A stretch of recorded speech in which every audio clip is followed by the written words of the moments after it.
All right, so this morning I want us to imagine that it's still Sunday, it's still today, but it's later in the day, and the house is quiet except for the hum of the fridge.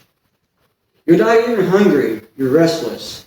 So you open the fridge anyways. We've all been there. And the cold light hits your face, the familiar glow that you've stood at 100 times. This isn't about food.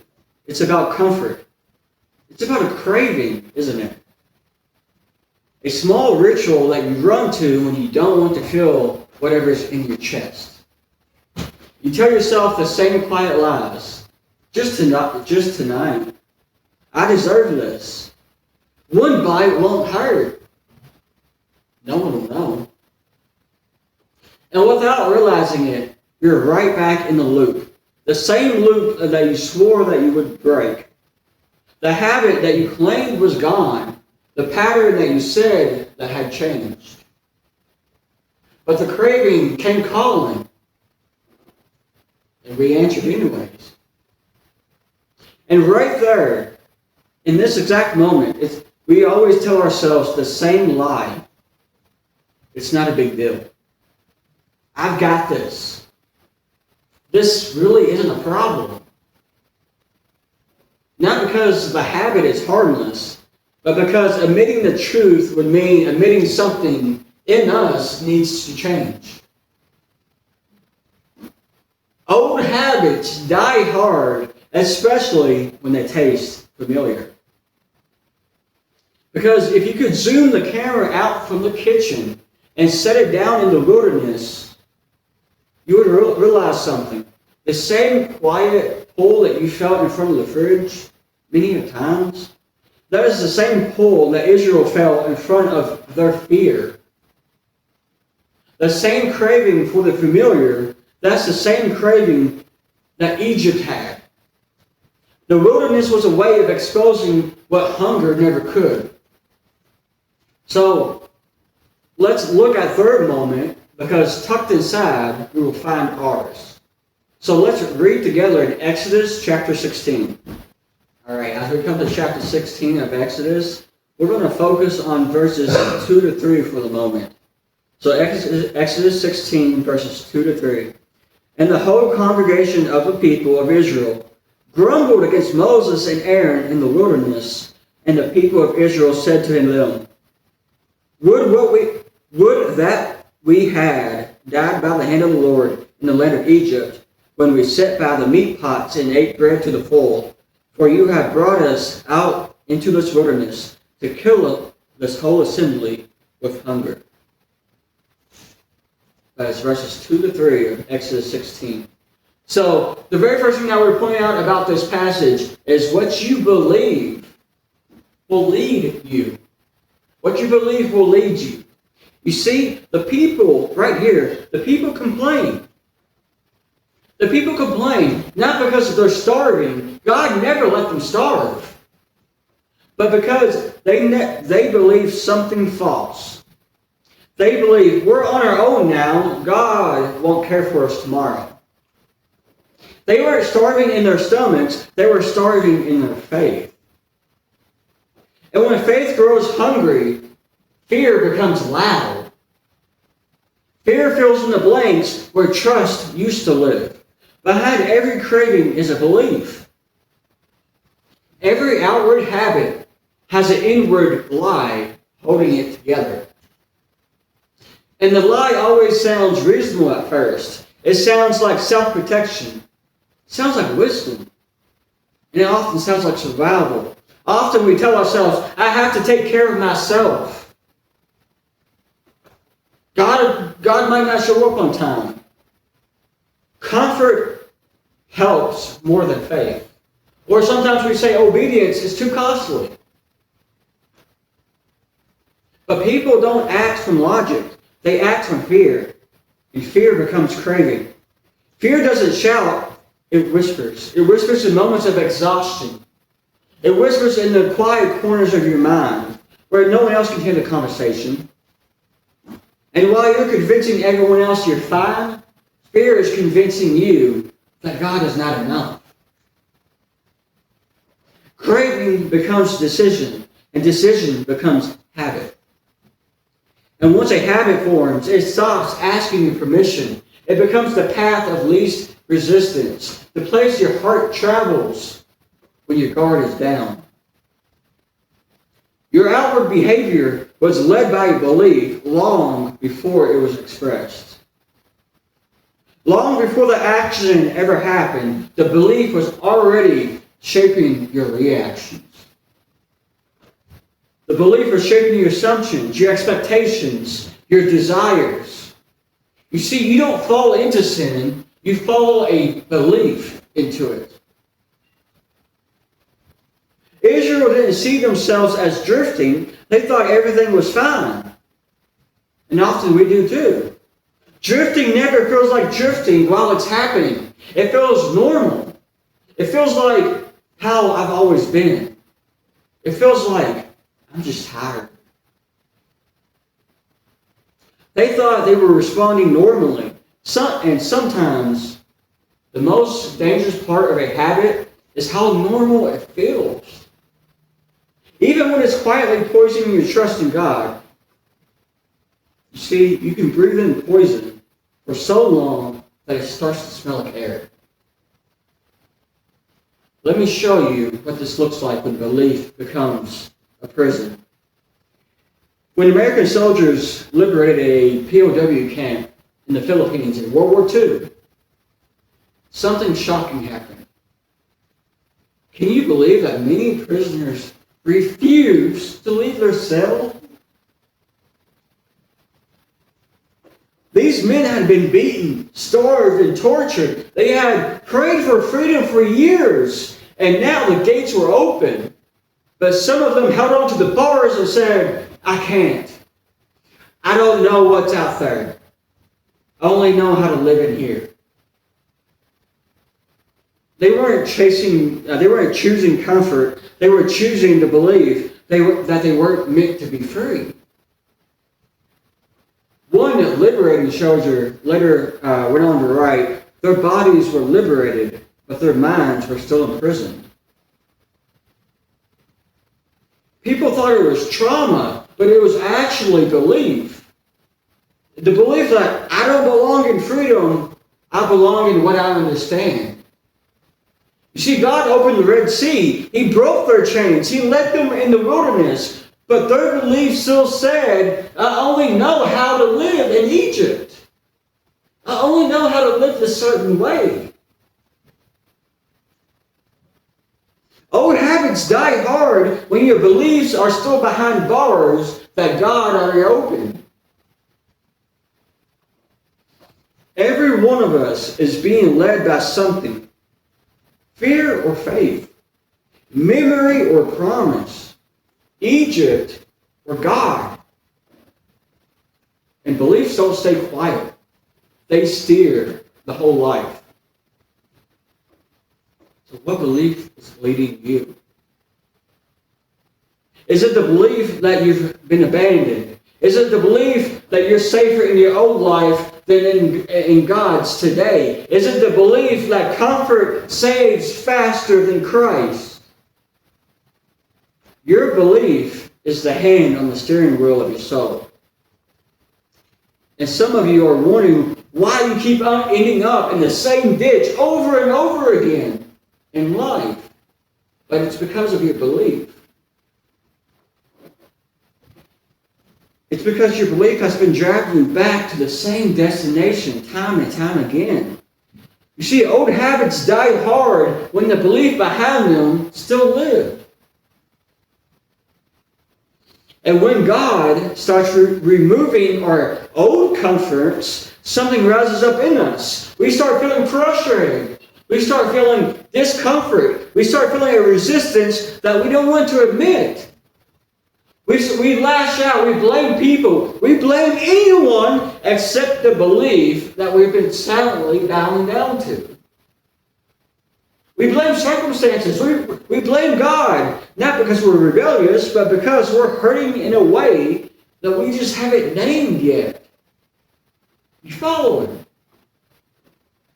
And the second thing I would like to point out is what you remember will deceive you. What you remember will deceive you. Verse 3 of Exodus 16 says, "And the people of Israel said to them, Would that what we had died by the hand of the Lord in the land of Egypt, when we sat by the meat pots and ate bread to the full." We sat by the meat pots, they said, and we ate bread to the full when we was back in Egypt. But this is a lie. Egypt did not feed them. Egypt beat them. They were not feasting. They were dying. But cravings distort the memory. You see, they remembered the seasoning, but not the slavery. Memory has a way of painting chains with warm colors.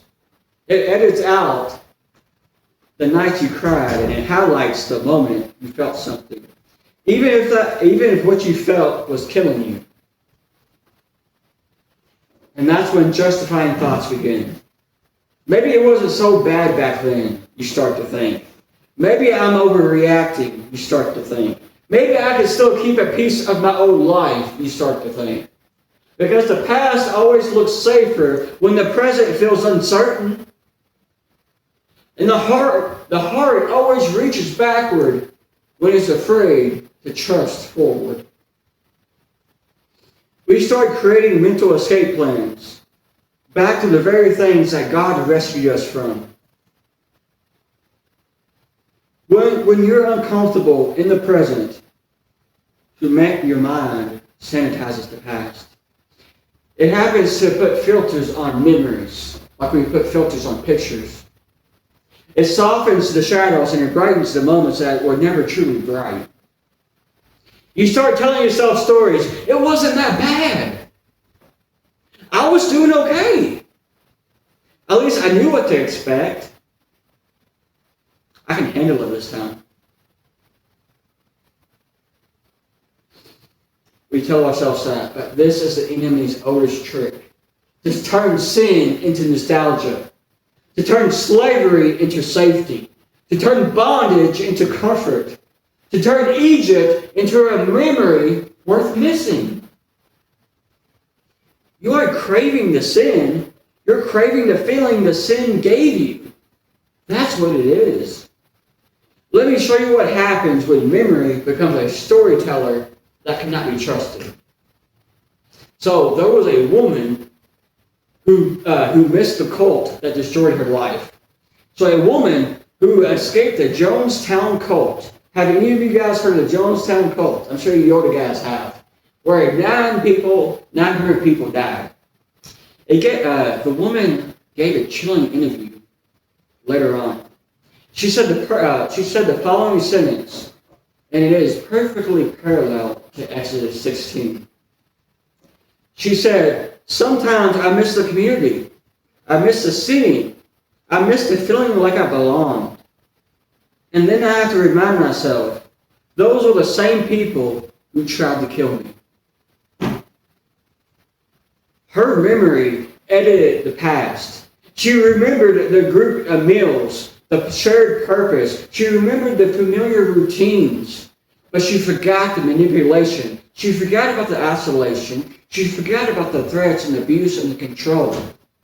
She missed the comfort of something that was actually killing her. That's the strange thing about memory. It can make poison taste sweet if you're desperate enough to forget the bitterness. She wasn't missing the cult. She was missing the feeling she got from the cult. Exactly like Israel. They remembered the meat pots. They forgot the beatings. They remembered the bread, but they forgot the chains. They remembered the community, but they forgot the captivity. You see, human memory protects us from pain by softening the worst parts of our past. It hides the bruises, but keeps the warmth. It erases the fear, but keeps the feeling. It forgets the chains, but remembers the scene. So the craving isn't for Egypt. It's for a distorted memory of Egypt. And when those little negotiations fail, and we realize the past cannot fix the present, something heavy settles within us. You're left standing in the silence with a heart full of questions and a memory that can no longer lie for you. That quiet voice that says you'll never change, this is just who you are, and you're stuck. It's not true. But it feels true. Oh, it feels true. When you've spent years feeding the wrong comfort. Old habits die hard when your memory starts turning your bondage into nostalgia. You see, every wandering heart has a history it romanticizes. Every believer, every one of us, has a moment they keep revisiting in the dark when you're all alone. Not because it was holy, but because it was familiar. Be honest with yourself. What memory has been lying to you? What sin do you secretly romanticize? What past do you secretly prefer? What old comfort are you exaggerating because God's new way feels too slow? You see, old habits die hard when your memory keeps lying to you. Because memory can either be the map that leads you into the promised land or the anchor that drops you back into Egypt. Memory may pull you backward, but mercy always pulls you forward. God doesn't want your story to end in heaviness or heartbreak. There should come a moment within us, a quiet moment, when your heart has to finally stop fighting Him and start listening. When the craving loses its grip over your life, and you realize the only way forward is surrender. We've watched their fear reshape their beliefs. We've watched their longing rewrite their memories. Because when the heart is hurting, it starts making quiet negotiations. First inside, then in the shadows, then in the places that no one sees. And here's the truth that every wilderness exposes. What happens inside you eventually shows up around you. The inward struggle always becomes an outward pattern. So by the time that we move down to verses 19 and 20, Exodus isn't just showing us what Israel felt, it's showing us what they practiced. This is where the inward drift becomes a daily routine. This is where the unseen battle becomes visible behavior. Let's read it together. Exodus 16, verses 19 to 20. And Moses said to them, "Let no one leave any of it over till the morning." But they did not listen to Moses. Some left part of it till the morning, and it bred worms and it stank. And Moses was angry with them. Verses 19 and 20 of chapter 16. And I would like to point out is what you practice will shape who you are. When they disobeyed and they kept the manna, even though they was told not to, it rotted, it stank, and it bred worms. Manna didn't rot because God was cruel. It rotted because God wanted Israel to see that what happens when you feel yesterday's craving today. Because God will let your old habits spoil so you can finally stop feeding on them. James 1 describes the same pattern in the soul. Desire, when it is conceived, gives birth to sin. And sin, when it is fully grown, brings forth death.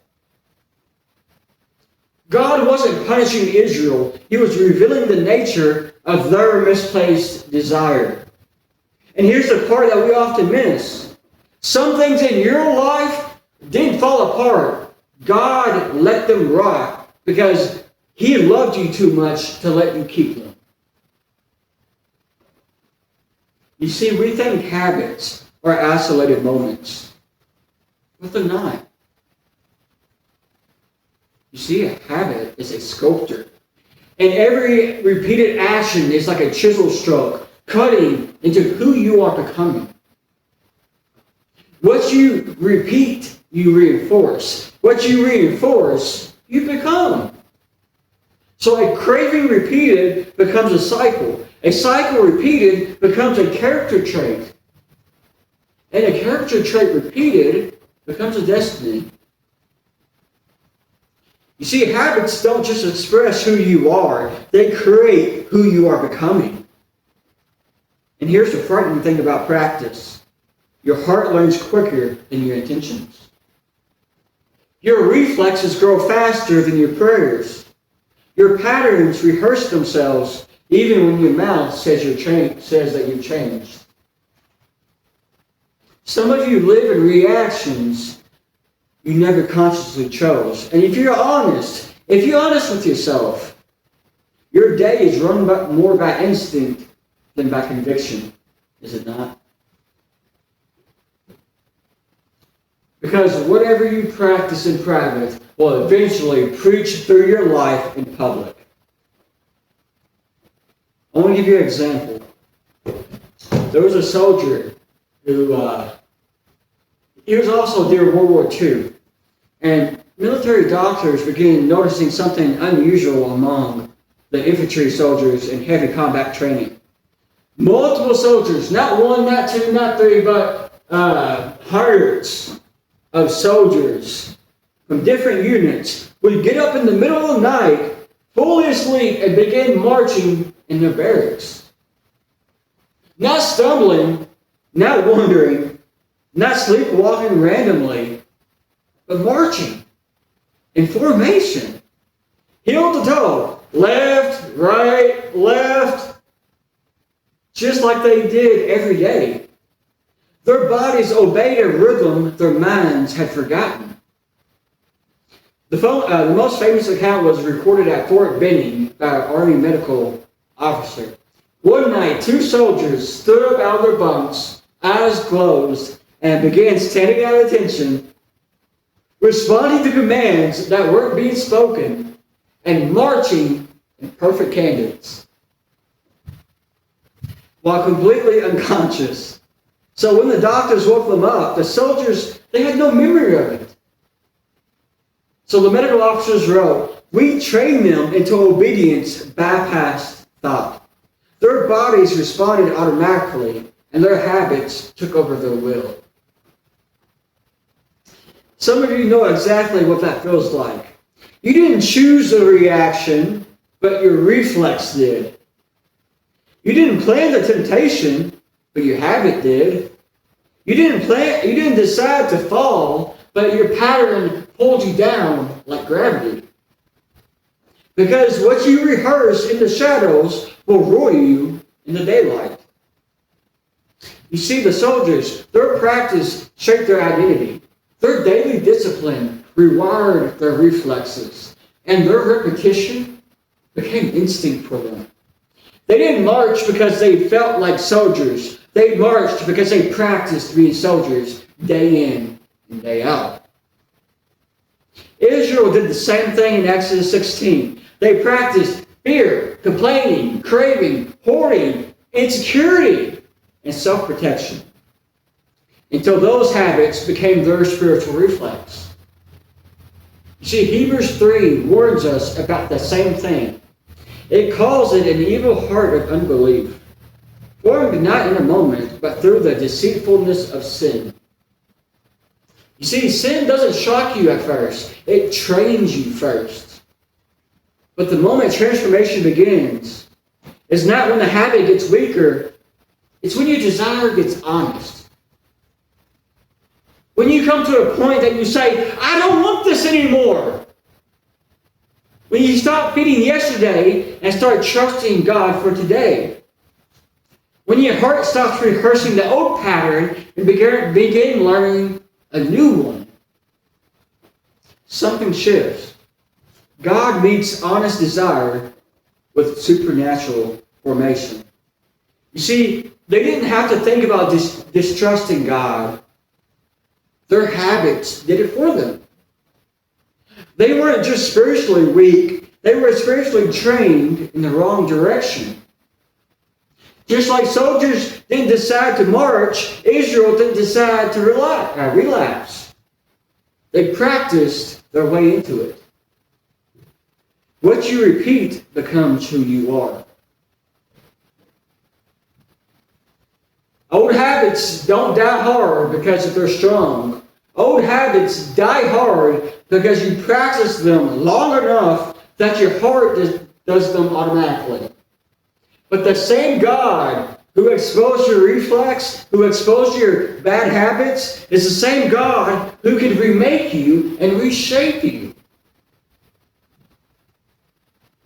You see, your feet will always follow your focus. And your focus will always follow your habits.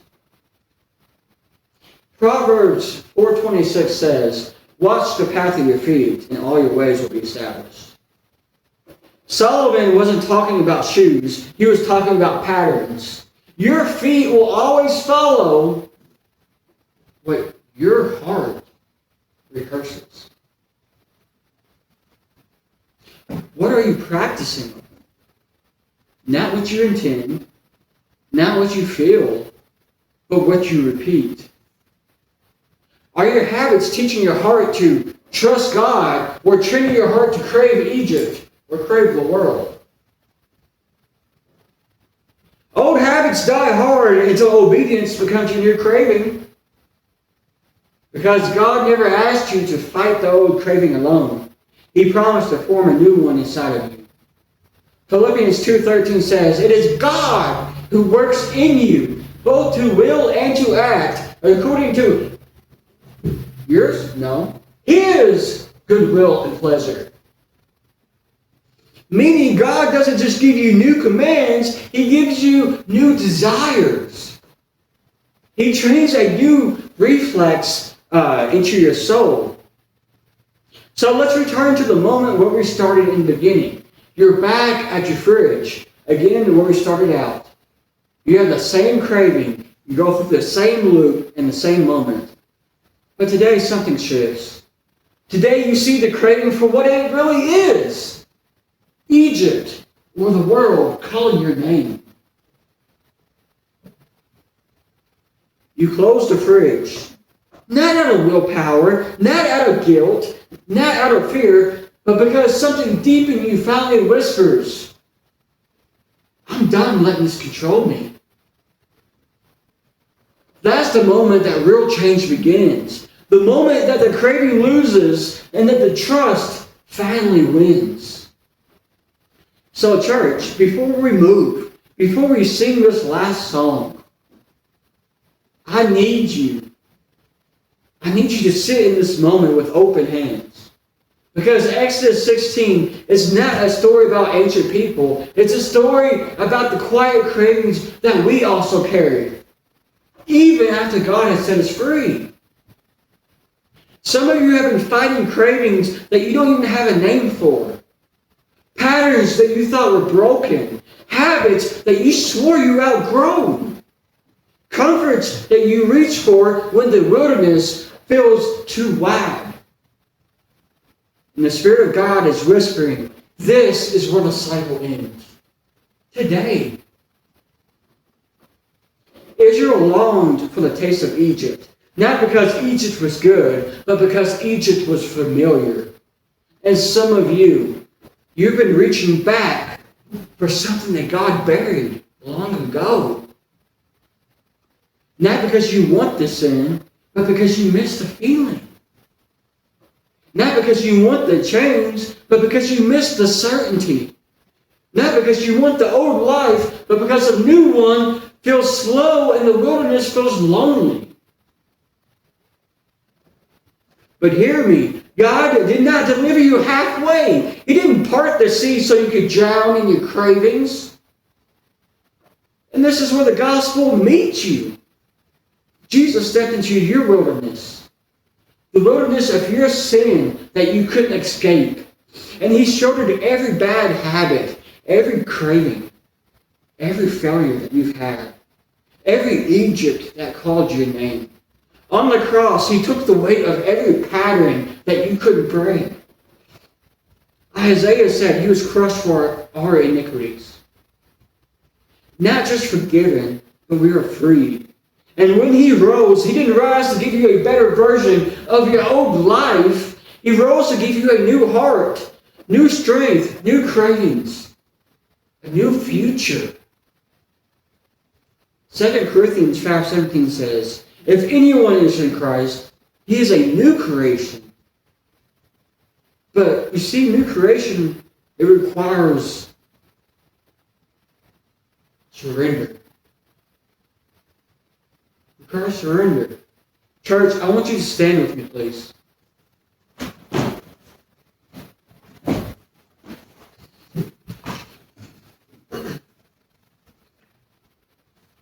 I just want you to take a moment and I want you to close your eyes. Bow your heads, please. Let the Word of God search you. Let the Spirit touch the places that you've kept hidden. Let the truth spoken today interrupt the cycle of life. For some of you, God is bringing you back to that moment. The quiet place where your hand is already reaching for an old comfort. And He's whispering that you don't have to open that door anymore. Some of you may need salvation today. Not a prayer that you prayed years ago, but the surrender that you never gave. Some of you belong to Jesus, but your habits have shaped your heart more than His presence does. Some of you are tired. I am too. Tired of the loop. Tired of the guilt. Tired of the pretending. Tired of telling yourself that you'll change tomorrow. And the Holy Spirit is speaking clearly. Lay it down. Leave it here. And walk out different. So here's the invitation. If you need salvation, come. If you need freedom from a cycle, then come. If you need healing from an old habit, then come. If you need strength to obey, then come. If you need the courage to stop reaching for what God delivered you from, then come to Christ. Not to impress anyone, not to perform, but to declare before heaven that I am done feeding what is killing me and I am ready to be free. And if you could see what God is trying to form in you, you would stop protecting what's destroying you. Old habits die hard, but they die in the presence of a Savior who makes all things new. Please pray with me.